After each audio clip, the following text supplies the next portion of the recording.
Hi guys and welcome to How to Maximize. For today's video, I will show you how to get a custom domain on Shopify. To start, open your internet browser and head on over to myshopify.com/admin. In here, select your profile on the upper right. Then you're going to be selecting on the drop-down.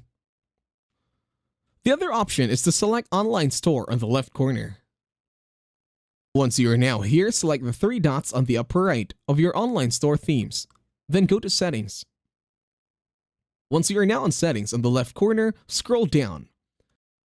In here, select Store Details. Then in here, you can see that I have a domain already.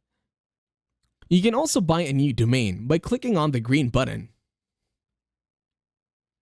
In here, enter the domain you want to buy. And then on the bottom corner, you will see the prices. If you have selected one, when you scroll down, select the Buy button. Then in here, all you need to do is to add the following details from your address to payment method and billing currency.